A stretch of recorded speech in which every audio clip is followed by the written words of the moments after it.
When her own child called her a burden, she didn't argue, she walked away. What happened next? No one expected. Would you like chapter 7 next? In the same immersive, the wind rattled the windows that evening. Though inside the house it was still, Margaret sat on the edge of the old couch, her frail hands folded tightly in her lap, eyes fixed on the family photo that rested on the mantelpiece. It was a picture taken 5 years ago at Christmas. Jessica, in the center, her husband Peter standing awkwardly behind her, and little Emily grinning with both arms wrapped around Margaret's waist. In that photo, they all looked happy. In that photo, Margaret looked like she belonged. But things had changed. The years had crawled by since Margaret had moved in with her daughter after suffering a mild stroke. Jessica had offered a room in her house with the promise of care and warmth. But what started as an act of kindness had slowly eroded into cold tolerance. At first, Margaret didn't notice the comments, the soft sighs when she asked for help, reaching something on the top shelf, or the way Peter avoided eye contact during dinner. But as time passed, those small moments became louder. Jessica was once a girl who ran into Margaret's arms after school, hair in ribbons and cheeks flushed from play. Margaret raised her after her husband died in a tragic accident, working long shifts as a school librarian, skipping meals to save for Jessica's education, and stitching up Jessica's clothes when she couldn't afford new ones. There had never been resentment in those sacrifices, only love. Now, Jessica was a woman hardened by ambition and struggle, and Margaret could hardly recognize the fire in her daughter's voice when she spoke to her. That night, Jessica was pacing the kitchen, her heels clicking loudly on the tiles, as she ranted to Peter about the upcoming business trip she had to cancel because there was no one to watch Emily. The sitter had fallen through. Peter offered little, mumbling about his meetings, his deadlines. Margaret stood nearby, uncertain, her lips slightly parted to offer help, but then she stopped herself. She'd offered too many times before, and had been brushed off, or worse, accused of meddling. I swear, I can't even live in my own house anymore. Jessica muttered, voice just loud enough for Margaret to hear. Everything's a mess, and she's just there, sitting, waiting, like a statue. I feel like I'm suffocating in my own home. Peter didn't answer, but his silence was approval enough. Margaret's heart trembled. Moments later, Jessica's voice rang out sharper this time. You know what? I didn't sign up for this. She's a burden. I'm sick of pretending this is normal. I've got my own life to live. Margaret didn't move. The words sliced through the silence like a knife, and for a moment, the only thing she could hear was the sound of her own heartbeat pounding in her ears. A burden. That's what she was now. She turned slowly and walked to her room. It was a small space at the end of the hallway, once a storage room, now fitted with a single bed and a narrow dresser. She closed the door gently behind her, careful not to make a sound. Her legs shook as she reached for the drawer and pulled out the old brown suitcase she'd brought with her years ago. It still smelled faintly of mothballs and lavender sachets. She opened it and began to pack. She didn't own much anymore. A few sweaters, a pair of worn shoes, undergarments, a Bible, and a picture of Jessica as a little girl holding a dandelion in the backyard of their old home. Her fingers brushed over the photo, and tears welled up in her eyes, not for herself, but for the child who once believed in magic and bedtime stories, who once said, "You're the best mommy in the world." She folded each item carefully, as if she were performing a ritual. There was no plan, no destination in mind, but Margaret knew in her bones that she couldn't stay. Something in her had cracked open, and no amount of pretending could patch it back up. She wasn't angry, not yet. Just hollow. The clock struck 11. The house had grown quiet again. Jessica and Peter were in their room, likely arguing in hushed tones, unaware of the shift that had taken place just down the hall. Margaret slipped on her coat, an old woolen thing with missing buttons, and wrapped her scarf tight around her neck. She looked one last time around the room. There was nothing left that truly belonged to her. As she stepped into the hallway, a soft creak echoed beneath her weight. She paused. From behind a cracked open door, she saw a faint glow of nightlight in Emily's room. Slowly, almost instinctively, Margaret pushed the door open and stepped inside. Emily lay curled under her unicorn blanket, her small chest rising and falling in a rhythm that made Margaret's breath hitch. She knelt beside the bed, her knees aching from age, and placed a soft kiss on Emily's forehead.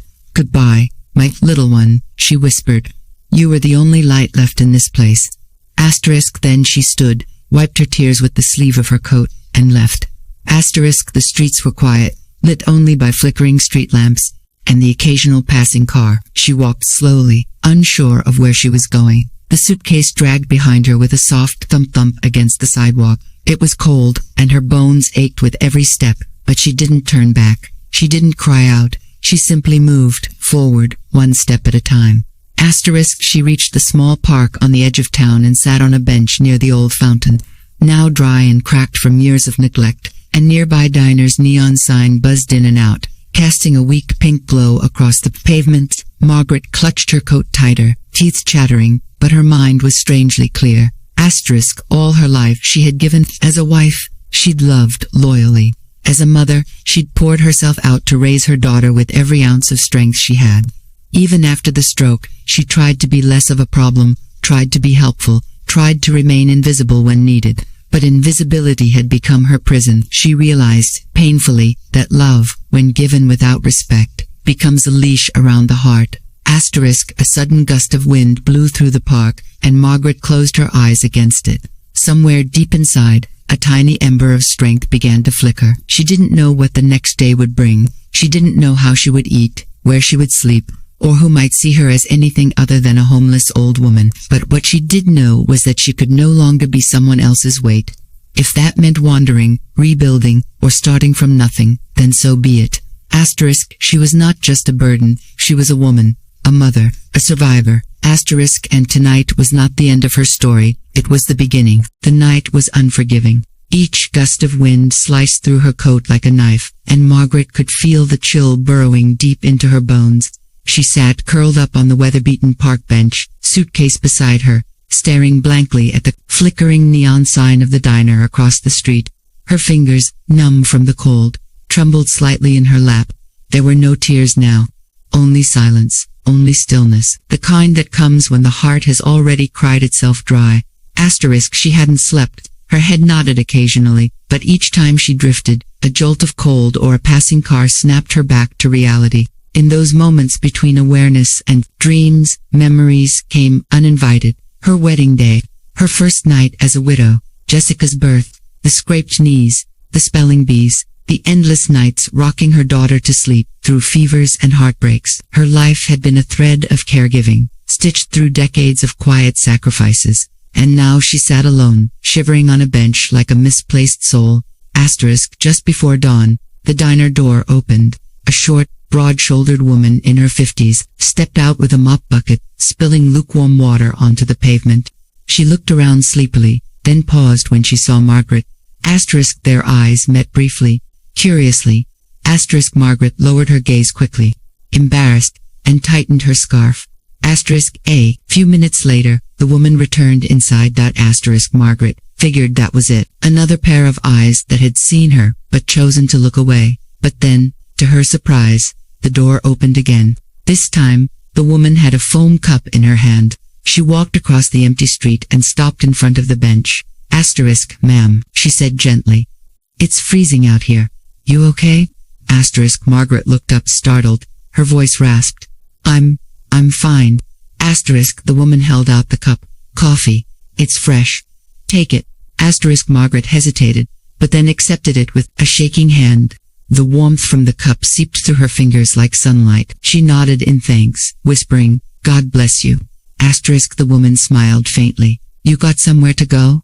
Asterisk Margaret paused. Not really. Asterisk you waiting on someone? Asterisk she shook her head. No one knows I'm here. Asterisk there was a moment of silence between them, broken only by the distant hum of early morning traffic and the hiss of wind brushing across the pavement. Asterisk I'm Ruth. The woman finally said, I manage the diner, and I also run a shelter for senior women, 2 blocks from here. You don't have to stay out in this cold. I can take you there, if you'd like. Asterisk Margaret blinked. She wasn't expecting kindness, not from a stranger, not after what she'd been through.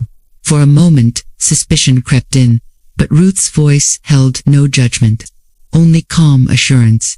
Asterisk Margaret looked down at her suitcase, then back at the woman who stood there patiently, waiting. She nodded. Asterisk Ruth didn't say anything else. She simply gestured for Margaret to follow, and began walking. Asterisk, the shelter wasn't what Margaret expected. It was a renovated old church, modest but clean, with warm lighting and the scent of cinnamon and oatmeal lingering in the halls. Ruth introduced her to a soft-spoken volunteer named Ellen, who showed her to a small room with a twin bed, a dresser, and a patchwork quilt neatly laid out. Asterisk, you can rest here, as long as you need, Ellen said. We don't ask questions. We don't judge. Breakfast is served at 8. Asterisk, Margaret stood in the doorway for a long time after Ellen left. She placed her suitcase by the bed, ran her hand along the edge of the dresser, and finally sat down. For the first time in days, maybe weeks, she felt safe. Asterisk, she didn't sleep much that first morning, too overwhelmed by the unfamiliar comfort, but she laid down and let the warmth of the quilt cocoon her aching limbs. At breakfast, she joined 5 other women at a long table, each with a story etched into the lines of her face. There was Doris, who had been a nurse for 30 years before her sons sold her house. There was Linda, once a schoolteacher, now nearly blind and estranged from her only daughter. There was Maria, who'd run a bakery for decades, but had nowhere to go after her husband's death and her children's indifference. Asterisk, they didn't trade tragedies. They didn't sit in self-pity. Instead, they passed syrup bottles and bread, bafkas, and exchanged soft laughs that hid lifetimes of heartbreak. Margaret listened more than she spoke, taking it all in like a sponge soaking in forgotten sunlight. Asterisk, over the next few days, Ruth and the others helped Margaret settle in. She was given chores, washing dishes, folding donated clothes, helping in the garden out back. At first, her hands ached, her back resisted the bending and lifting, but she didn't mind. The physical work reminded her that she still had purpose. Asterisk, she didn't talk about Jessica. She didn't mention the words that pushed her out of the home she thought she'd die in. But Ruth didn't press her. Instead, she told Margaret about her own mother, who died alone in a care home while Ruth worked 3 jobs and missed her final breath. She talked about guilt, forgiveness, and the heavy silence that daughters sometimes carry when love is buried under layers of pride and exhaustion. Asterisk, I started this shelter, Ruth said one night while they folded laundry, because too many women like my mom get left behind, not because they're weak, but because the world forgets their worth once their children grow up. Asterisk, Margaret looked at her, eyes shimmering. That's exactly how I feel. Asterisk, Ruth nodded. You're not alone, Margaret, not anymore. Asterisk, weeks passed. Margaret grew stronger. She discovered a sewing room in the back of the shelter and asked if she could use it.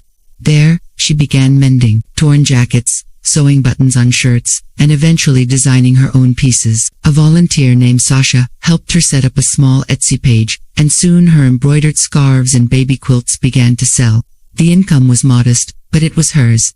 For the first time in years, she was contributing again, not as someone's dependent, but as a creator. Asterisk, she still thought about Emily every day, the sound of her giggles, her questions at bedtime, the way she'd lean into Margaret's arms during cartoons. That bond haunted her and healed her all at once, but she didn't allow the ache to consume her. She was learning to let the pain live beside her, instead of inside her. Asterisk, one morning, while watering the plants near the window, Margaret saw an elderly woman sitting on the curb across the street, shivering. Without hesitation, she grabbed her coat, walked outside, and offered the woman a cup of tea. The woman looked up, eyes weary and lost. I don't have anywhere to go, she whispered. Margaret didn't flinch. Neither did I once. Come with me. Asterisk, when Ruth saw them enter, she smiled, not just because another woman had been rescued from the cold, but because she saw in Margaret what she'd seen in herself years ago, a quiet leader rising from Brocane's NSS. Asterisk, that night, as the lights dimmed and soft snores echoed down the hallway, Margaret sat at her window with a cup of tea. She looked out at the stars, her fingers wrapped around the warm mug, and whispered, a small prayer, not for vengeance, not even for reconciliation, but for strength. Strength to continue, to become more than what the world had allowed her to be. Asterisk, she didn't know what the future held. She didn't know if Jessica would ever regret her words, or if Emily would ever find her again. But what she did know, deep in her bones, was that she was not done, not by a long shot. Asterisk, the woman who had once been called a burden, was building something new, one stitch, one breath, one act of kindness at a time. Asterisk, the days melted into weeks, and each sunrise brought Margaret a new layer of healing. The shelter, once unfamiliar and strange, had become a space of quiet rebirth. The walls were still chipped in some places, the plumbing occasionally groaned at night, and the food was plain, but there was dignity in the simplicity. No one judged her pace, no one raised their voice, no one sighed at her presence as if she were in the way. Here, she was not an obligation. She was Margaret. Her sewing corner became a sanctuary. By now, her quilts had gathered attention on the small Etsy page Sasha had created for her. Orders started trickling in, not overwhelming, but steady. New mothers requested personalized baby blankets, and churches asked for banners stitched with hymns. She even received a handwritten letter from a woman in Maine who said Margaret's quilt reminded her of one her grandmother made before passing away. That letter Margaret kept folded in her Bible, tucked gently between Psalms and Proverbs. Ruth often reminded the women that creation was the first step toward reclaiming one's worth. Margaret had taken that advice deeply to heart. The rhythmic motion of needle and thread had become her meditation. Her hands, though stiff with age, moved with purpose. She stitched with the precision of someone who had spent a lifetime patching broken things, clothes, hearts, and now, herself. Despite her newfound strength, there were nights when memories crept in like frost. One evening, while folding a quilt in the laundry area, she overheard another resident talking on the phone to her daughter. The conversation was warm, filled with laughter and casual affection. It pierced Margaret with a quiet ache. She hadn't heard Jessica's voice in weeks, and though the wound wasn't fresh anymore, it remained tender. Jessica had not tried to contact her, not once, not through a letter, not through Emily. The realization settled like a cold stone in her chest. For all her sacrifices, her daughter had buried her absence in silence. But rather than sink into despair, Margaret chose to redirect her focus. She started joining the other women in group activities, book readings, gardening sessions, and weekend potluck meals. It was during one of those gardening days that Margaret met Lorraine, retired civil servant who had lost her home to medical bills and an estranged son. Lorraine was loud, funny, and unfiltered, everything Margaret was not. Yet their contrast created a rare companionship.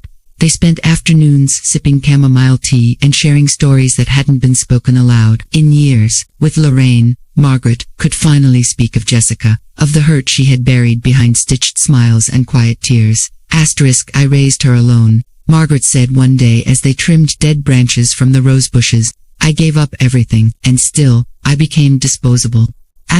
Lorraine, wiping sweat from her forehead, grunted. Honey, some children see their mothers as ladders. Once they're at the top, they forget who held them up.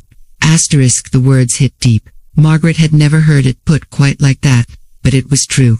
She wasn't angry at Jessica for growing independent. She was angry that independence had turned into indifference. There was a difference between letting go and casting someone aside, and Margaret had been cast aside. One morning, after a particularly long week of sewing and volunteer work, Ruth approached Margaret with a proposal. A local community center was offering a weekend workshop on healing through art and handicrafts, and they wanted someone to give a short talk about using creative work to rebuild confidence. Ruth thought of Margaret instantly. At first, Margaret was hesitant. The idea of speaking in front of strangers unnerved her. But Ruth pressed gently. You don't have to be a performer. Just tell your truth. Your voice might help someone else find theirs. And so, Margaret agreed. The workshop was held on a chilly Saturday morning. The room was small, with folding chairs arranged in a circle, and a projector flickering slides about emotional resilience. There were about 20 people, some younger women, a few elderly couples, and a handful of curious volunteers. Margaret sat nervously at the front, her hands folded in her lap. She wore a lavender scarf she had sewn herself and carried one of her quilts as a visual aid. When it was her turn, she stood slowly and approached the center of the room. I'm Margaret, she began, her voice trembling. I'm 60 years old. I used to think my story ended when my daughter told me I was a burden. I believed I had nothing left to offer. She paused, her hands shaking slightly. But then I found a place that gave me room to remember who I was. I picked up a needle and thread, not just to pass the time, but to piece myself back together. Every stitch became a reminder that I still had worth, that I wasn't invisible, even if someone I loved couldn't see me anymore. The room was silent. Eyes were fixed on her, not with pity but with reverence. I brought this quilt with me, she continued, unfolding a patchwork of soft greens and deep blues. It's made from scraps, donated by strangers. Each square carries someone else's story, but together, they make something beautiful. That's what we are, pieces of 1,000 moments, stitched into something whole. Asterisk. When she finished, there was no applause, just a quiet, collective exhale. Several attendees approached her afterward, thanking her for her vulnerability. One young woman even hugged her, whispering, "My mom went through something similar. I'm going to call her tonight." Asterisk. Margaret left the workshop changed. It wasn't just about sharing her pain, it was about finally owning it. For the first time since she left Jessica's house, she felt proud not just of surviving, but of growing. The shame that had once shackled her voice was slowly dissolving. Asterisk. As the weeks passed, Margaret began to take more initiative. She taught basic stitching to other women in the shelter and helped start a small crafts booth at the local market. She designed cards with affirmations, stitched onto them messages like "You are not forgotten," "Your story isn't over," and "You are still blooming." These cards sold quickly, and the booth began earning enough money to fund art supplies and extra meals for the shelter. Asterisk. Her work caught the attention of a local journalist, who came to do a small feature for the community paper. The article, titled "Stitched from Strength: The Rebirth of a Forgotten Mother," included a picture of Margaret at her sewing table and a quote from her talk at the community center. She didn't think much of it until 3 days later. A letter arrived. Asterisk. It was handwritten, in purple ink, with looping letters that trembled slightly. Asterisk. Grandma. It read, "I saw your picture in the newspaper. I knew it was you. One missed you so much. Mommy told me you left because you were tired, but I knew there was more. I don't care what happened, I just want to see you again. Please, if you can write back, I'll come to find you. I love you, Emily." Asterisk. The letter fell from Margaret's hands as her vision blurred with tears. She clutched her chest, not from pain, but from the rush of emotions that flooded her all at once. Grief, joy, regret, and a longing so deep it felt spiritual. Emily had found her. Somehow, across the silence and time and space, her granddaughter had reached out. Asterisk. The ache that had quietly lived inside her since she walked out that night stirred again. This time with the sharp pull of hope, she sat at her sewing table, placed the letter beside her, and began writing back with trembling hands. Asterisk. "Dearest Emily, my star," she wrote. "I missed you every single day. You are not the reason I left. You were the reason I stayed so long. I never stopped loving you. You're part of my heart. I would love to see you again." She paused, her pen hovering over the paper. "But only if it's safe. Only if you want to. I will not walk back into a place where I'm called a burden, but I will always open my arms to you." Asterisk. She folded the letter, sealed it with care, and sent it to the return address Emily had scribbled at the bottom of her note. She didn't know what would come of it, but that night, she slept with the letter under her pillow and a smile resting gently on her lips. Asterisk. The thread that once felt permanently severed had not vanished after all. Asterisk. It had simply been waiting for the right hand to pick it up again. Asterisk. Asterisk. The morning sky was overcast, the kind that dulled the sun into a faint blur behind layers of gray. The letter had been mailed 3 days ago, but to Margaret, it felt like 3 months. Each hour dragged by in silence, and though her hands still moved with purpose, sewing, folding, tidying, her thoughts floated endlessly back to Emily. Her granddaughter's face was etched into every corner of her memory, the way she'd press her cheek against Margaret's chest, the way her eyes lit up when she saw the jar of strawberry jam, the way she whispered stories back to Margaret as if trying to give comfort in return. That child, so full of love and light, had reached across the distance and pierced through the darkness of abandonment. Asterisk. Margaret didn't tell anyone about the letter, not even Ruth. It wasn't secrecy, exactly, it was protection. If nothing came of it, if Emily's message was silenced by Jessica's will, Margaret wasn't sure she could handle the disappointment publicly. It was safer to carry hope quietly, like a fragile blossom in her pocket. Asterisk. That afternoon, while helping prepare gift baskets for a church fundraiser, a volunteer named Denise walked in with the mail and handed Margaret a small envelope. Her hands trembled the moment she saw the handwriting. It was slanted, tight, and unmistakably young. She stepped away from the others, into the hallway, and opened the envelope with cautious hands. Asterisk. Inside was a drawing, a child's crayon worker stick figure version of Margaret with gray hair, standing next to a slightly taller stick figure labeled me, with hearts all around them. Below it, written in purple pen, were the words, "I showed this to Mommy. I told her I want to see you." She got mad. "But I'm not scared. I want to see you anyway. I don't care if I get in trouble." Margaret pressed the paper to her chest and closed her eyes. She didn't cry. The tears had been replaced by something fiercer and awakening. Emily hadn't just remembered her, she was fighting for her. A child, barely 10, was doing what her own daughter refused to do. Reach out. Over the next few days, the correspondence continued. Emily mailed a new letter every 2 or 3 days, short, innocent, but full of emotional clarity. She asked questions about Margaret's day. She described the house, how Peter and Jessica argued more now, how the garden had overgrown because you were the only one who cared about the roses. She asked if Margaret still drank peppermint tea, and if she still hummed the same lullaby at night. Margaret replied with gentle honesty, avoiding bitterness, but never hiding the truth. She didn't speak poorly of Jessica, but she didn't pretend things were fine either. Then, one letter changed everything. "I told my teacher about you," Emily wrote. "She said I could use her phone to call you. I know you're not supposed to have visitors without asking first. But can I come visit you one day? Just you and me, please?" Margaret brought the letter to Ruth, explaining everything for the first time. Ruth listened in silence, occasionally nodding, her face unreadable. When Margaret finished, Ruth leaned forward and said, "You've done everything right. If this little girl wants to see you, then we'll find a way to make it happen. You won't have to hide to love your granddaughter." They made arrangements through the school counselor. A supervised visit was scheduled under the umbrella of community mentorship, a clever workaround that didn't require Jessica's formal permission, only Emily's expressed desire. Ruth agreed to be present during the meeting, and Margaret spent the next few days preparing a small gift, a hand-stitched pink scarf with Emily's initials embroidered in silver. The day of the visit, Margaret stood by the front window, adjusting her scarf for the 10th time. Her heart beat like a drum in her chest, nervous and wild. Every car that passed made her flinch. And then, at precisely 2 in the afternoon, a silver sedan pulled up.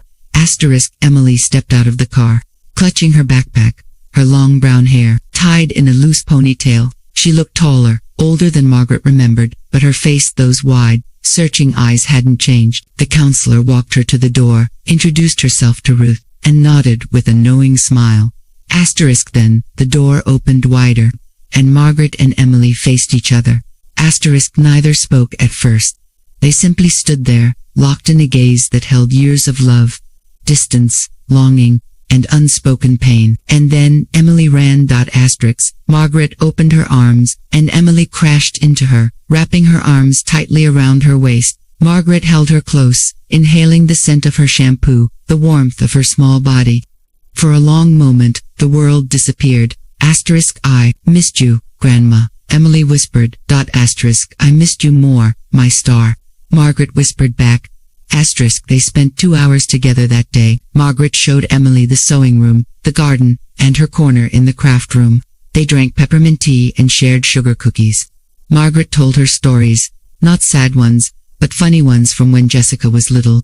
They talked about the stars, the seasons, and the way love sometimes had to stretch across silence to survive. When the counselor came to collect Emily, the goodbye was softer, easier than expected. Emily promised to come again, and this time, Margaret believed her.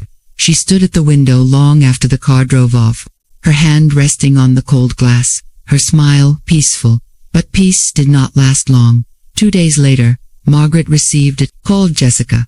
The voice on the other end was clipped, sharp, and full of restrained fury. "How dare you go behind my back?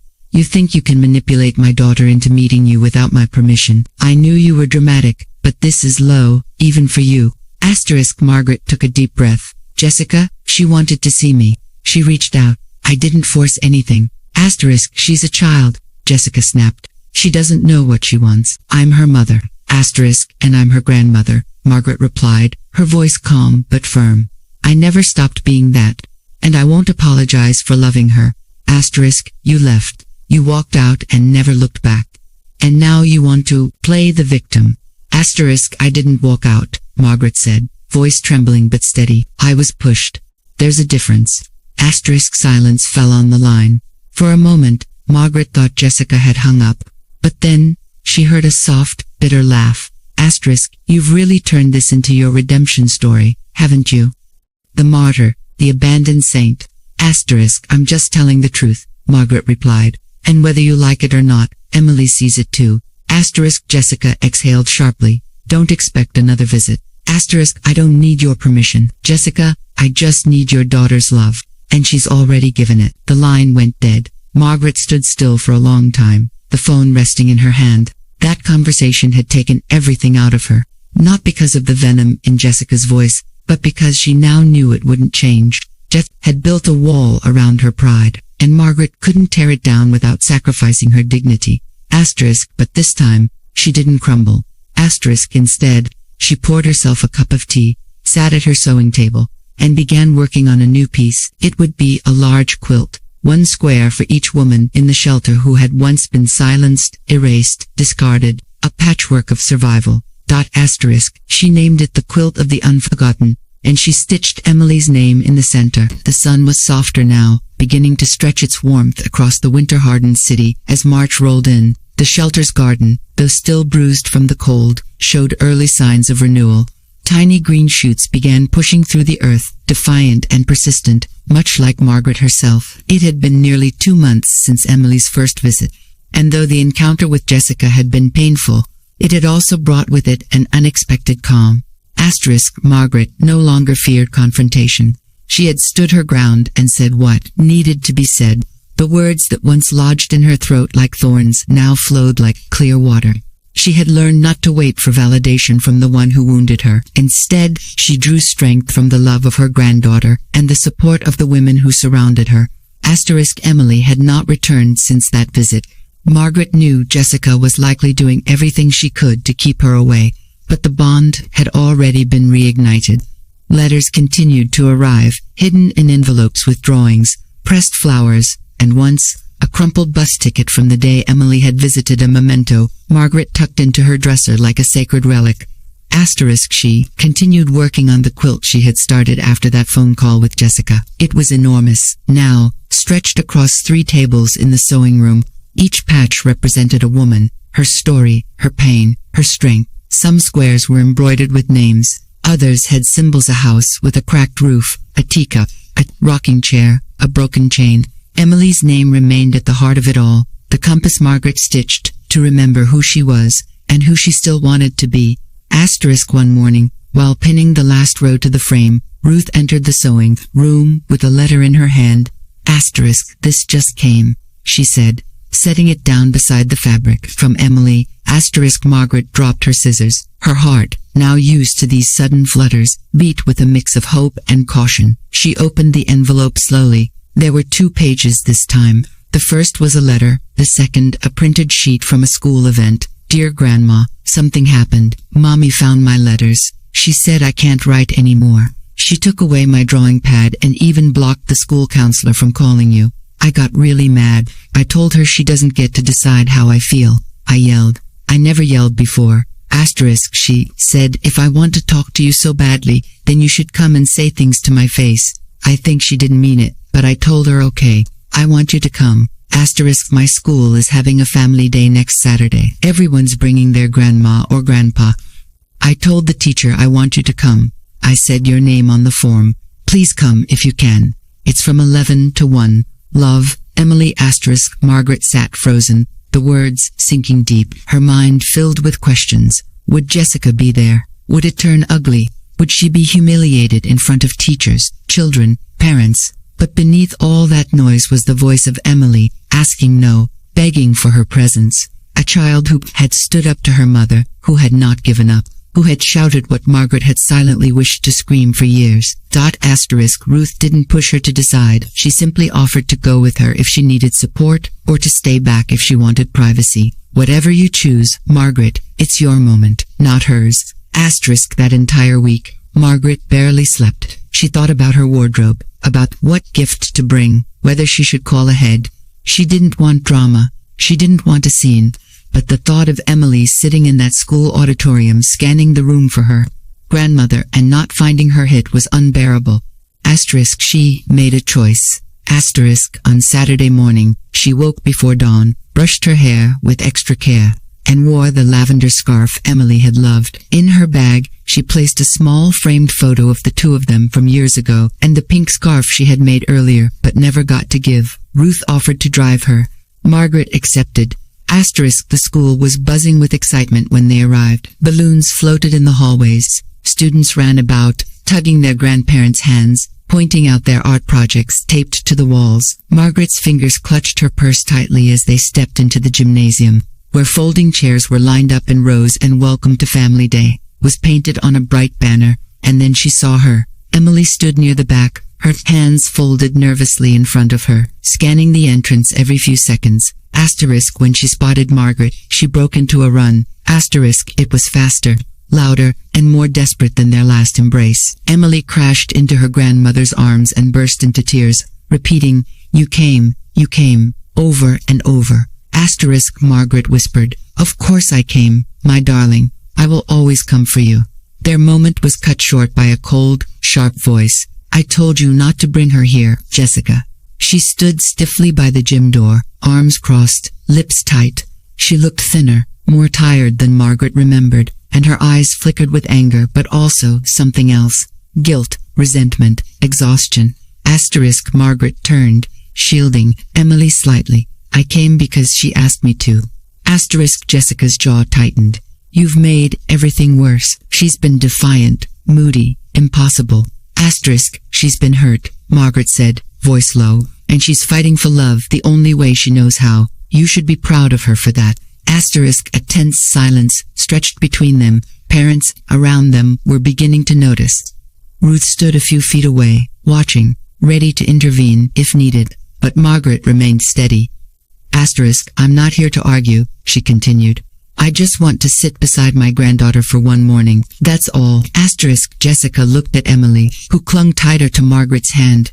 Asterisk she never stopped asking for her. Emily whispered, "No matter how much you yell." Asterisk for a moment, something shifted. Jessica looked away, as if ashamed to meet either of their eyes. Then, without another word, she turned and walked out of the room. Asterisk Margaret guided Emily to their seats. They clapped for the music performances, colored handprints on paper, drank juice from plastic cups, and played word games. Other children whispered about how cool it was that Emily's grandma came.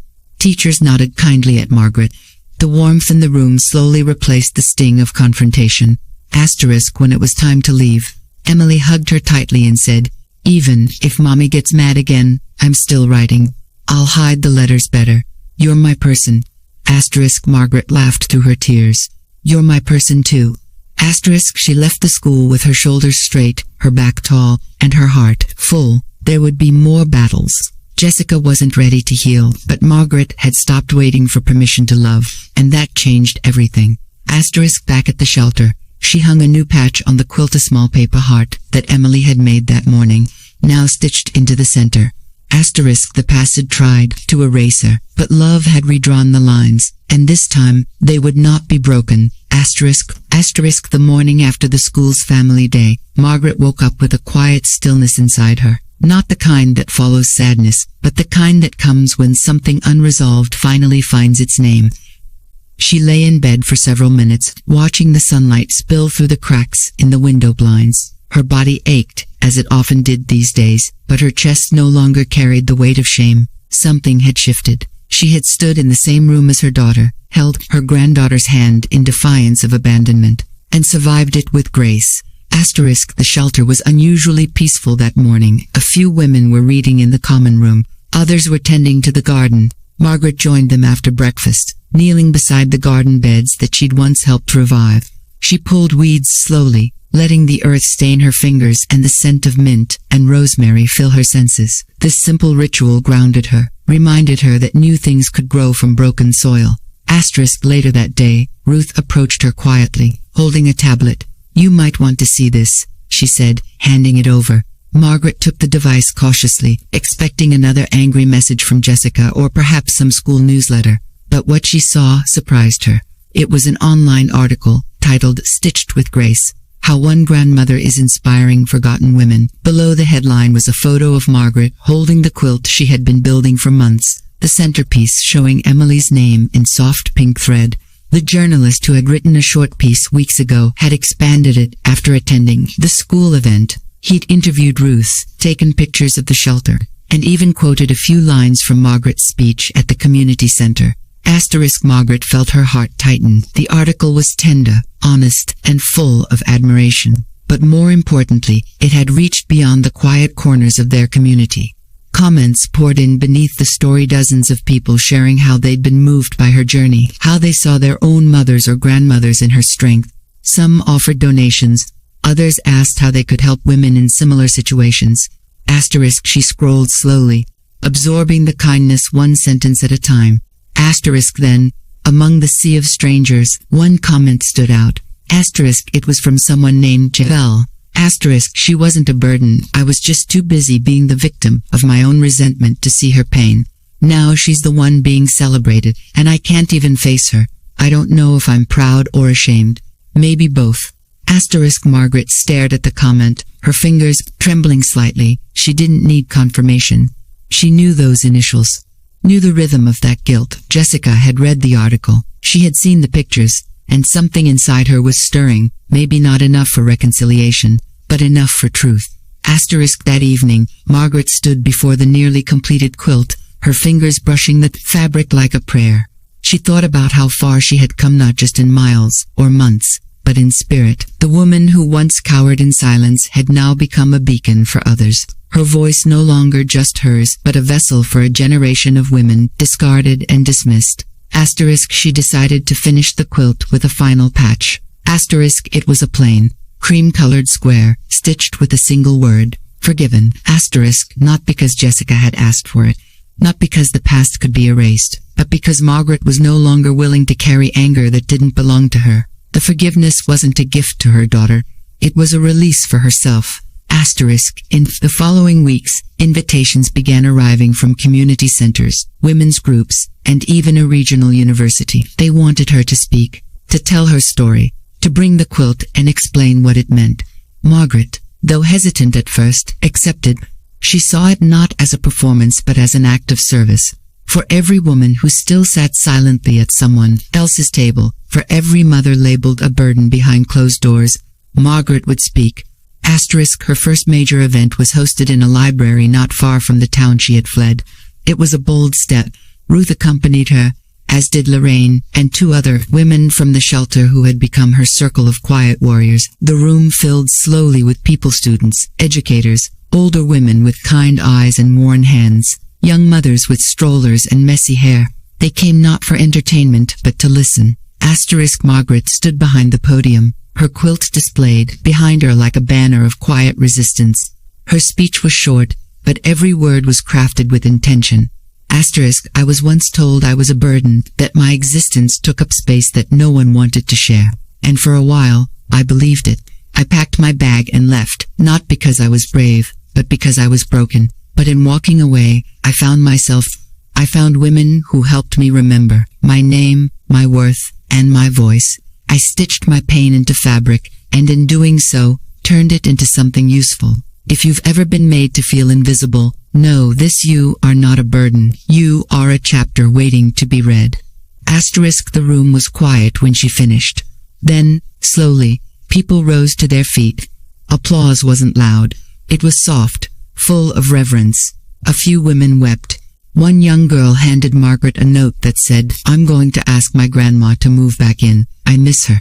Margaret took the paper, folded it gently, and placed it in her purse next to Emily's old drawing.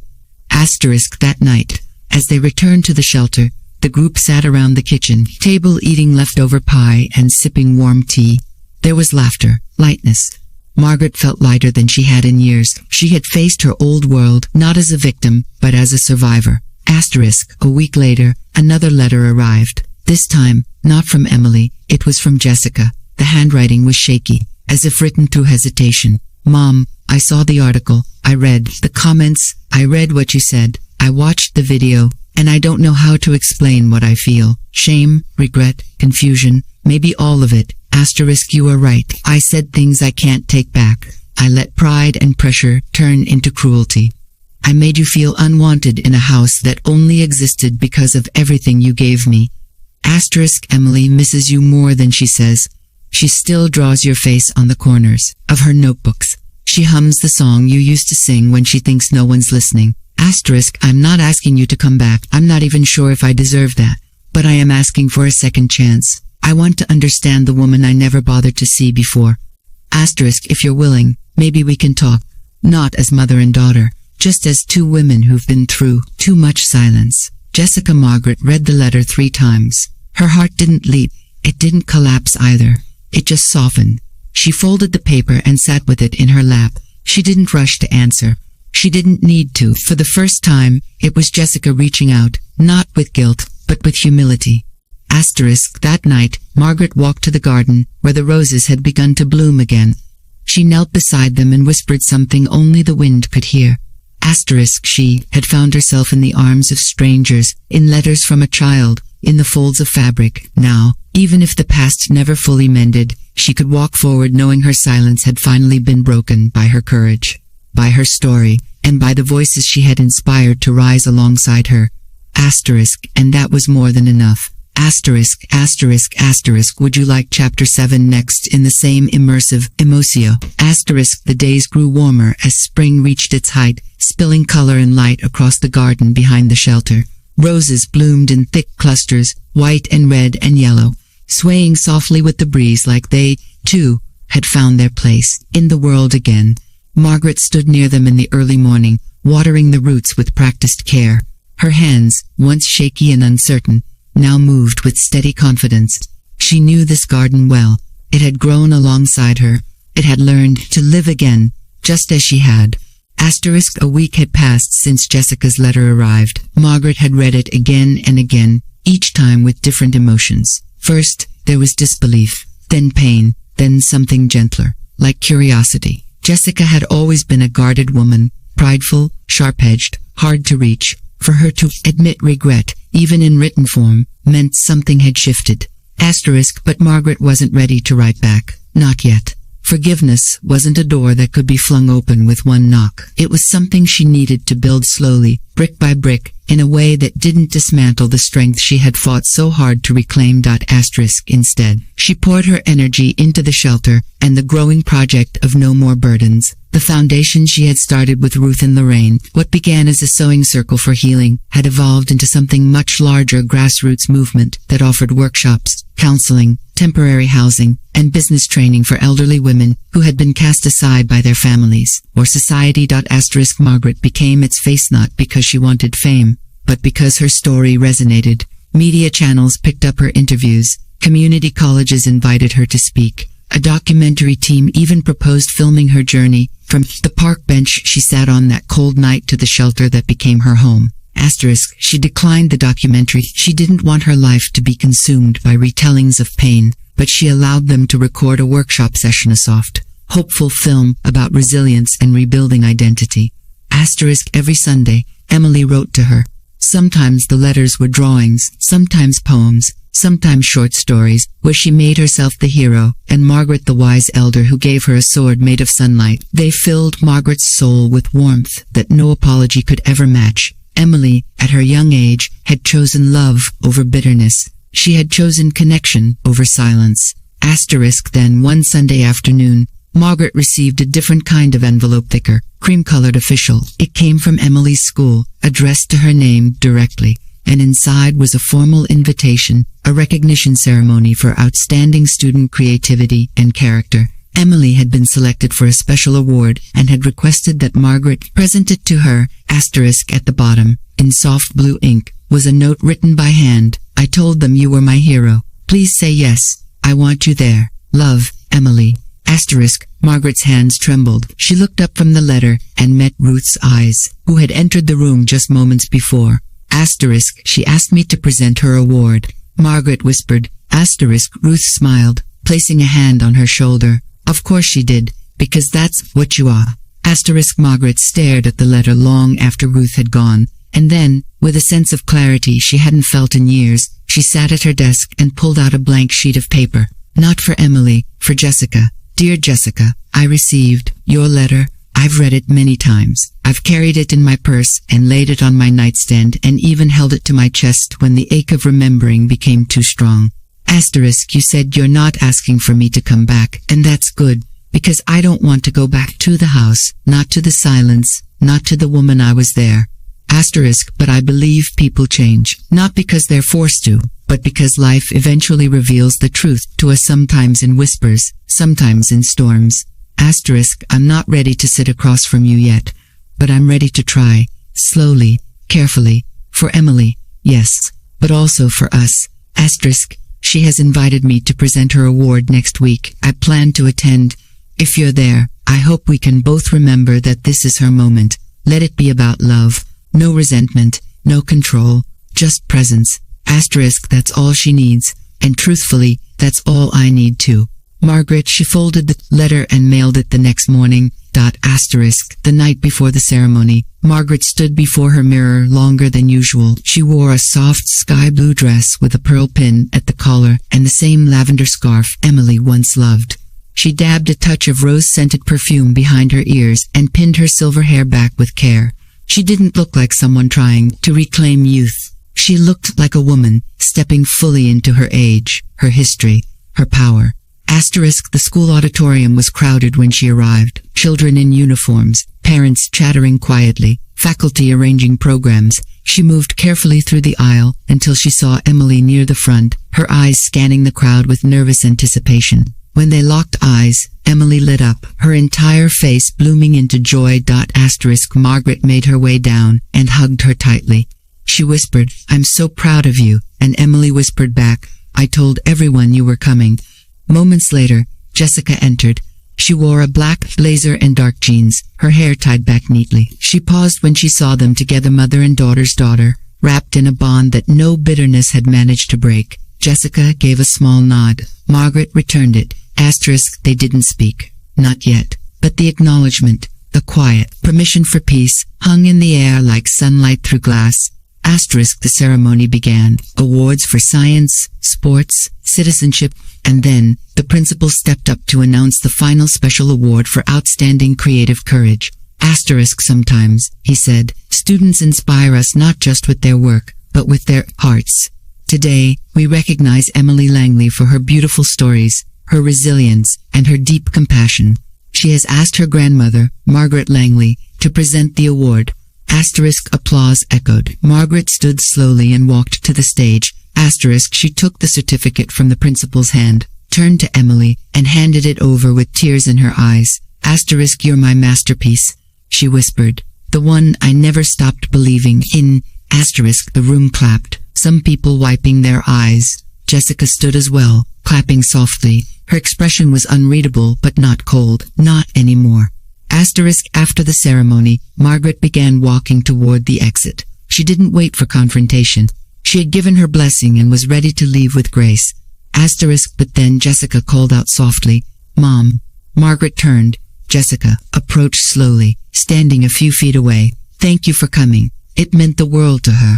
Asterisk, Margaret nodded. She's an extraordinary girl.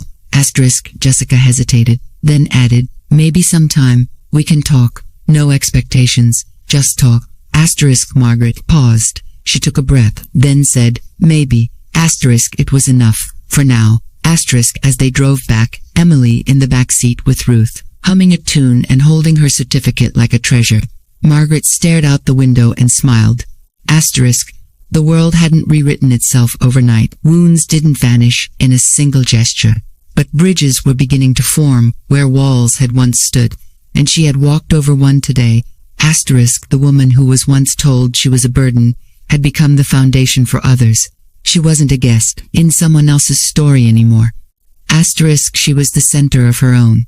Asterisk, asterisk, asterisk, would you like chapter 7 next in the same immersive emoji? Asterisk, the days that followed the school ceremony felt different, not in dramatic, earth-shifting ways, but in quiet, consistent ripples that softened everything they touched. Margaret woke each morning with a little more peace in her chest and a little less weight on her shoulders.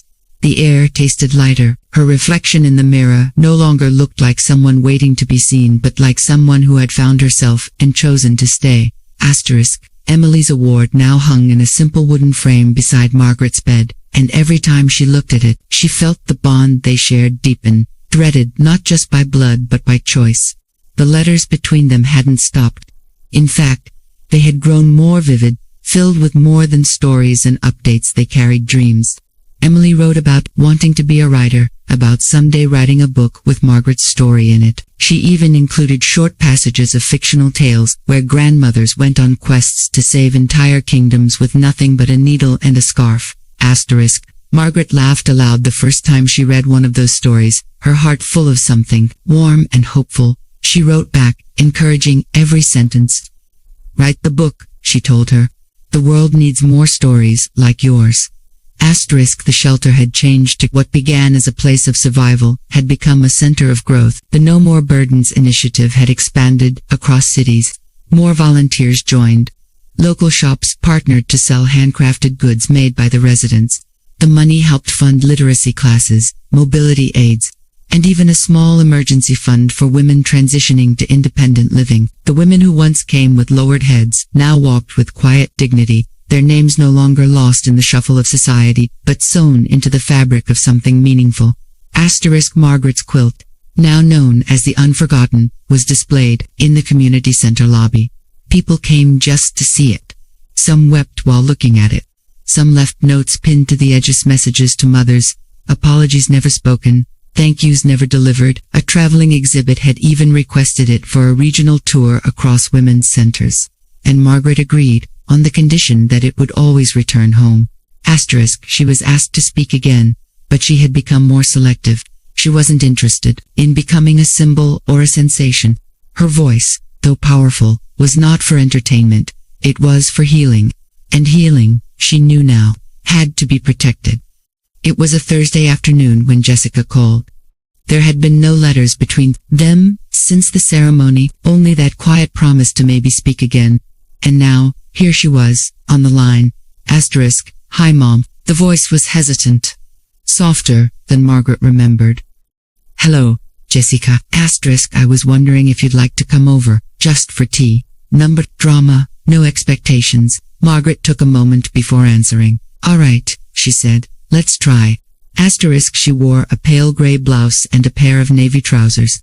Nothing fancy, but something that felt respectful. She braided her silver hair the way Emily had once said made her look like a wise lady from a fairy tale. Ruth offered to drive her. The drive was familiar, yet it didn't stir fear anymore.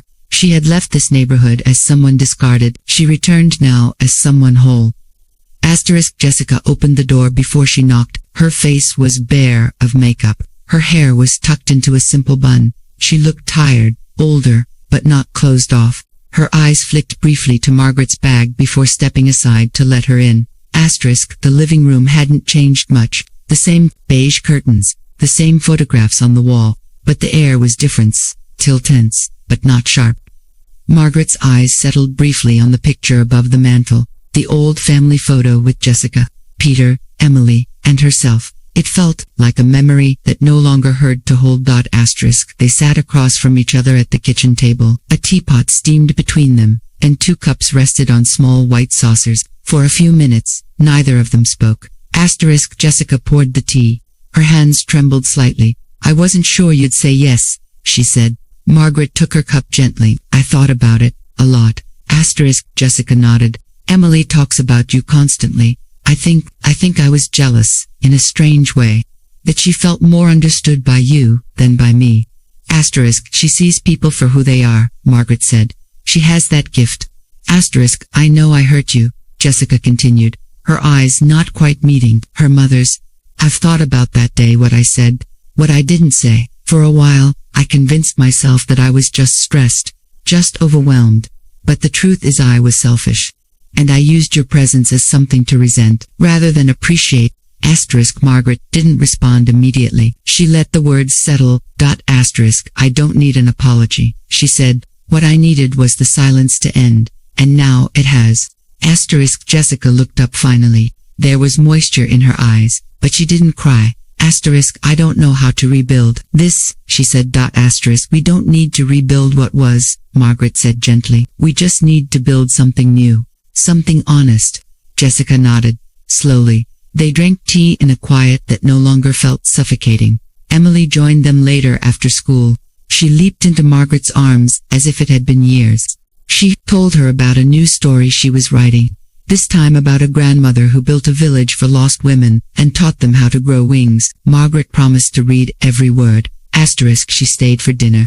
Just one meal, nothing extravagant. Just spaghetti and garlic bread and laughter at the table again. No arguments, no sighs, just small steps. When it was time to leave, Jessica walked her to the door. I don't expect you to move back, she said. I know you've built a life, one that matters. But maybe we can find something in between. Holidays, birthdays, moments, moments. Margaret repeated, yes, I think we can find those. They didn't hug. Not yet, but Jessica touched her arm gently before she walked down the steps, and for Margaret, that was enough. Back at the shelter, the women gathered around her like a sisterhood, welcoming their own from a long journey. They asked how it went, if it was awkward, if there was yelling. Margaret just smiled and said, it was human. Later that night, she stood by her window, looking out over the city lights. She thought of the woman she used to be, the one who packed a suitcase with shaking hands and slipped into the night believing her story had ended. That woman hadn't vanished. She had evolved. She had learned that strength wasn't loud, and healing wasn't instant. It was found in quiet bravery, in standing when you'd rather collapse, in speaking when you'd been told to stay silent. She reached under her bed and pulled out her journal. She opened to the last page and began to write. Tonight, I am not sad. I am not angry. I am not lost. I am a grandmother, a mother, a woman, and I am loved, not for what I provide, not for what I used to be, but for who I am now. And that is enough. She closed the journal, placed it on her nightstand, and turned off the lamp. The darkness no longer frightened her. It simply meant it was time to rest. Would you like chapter 7 next in the same immersive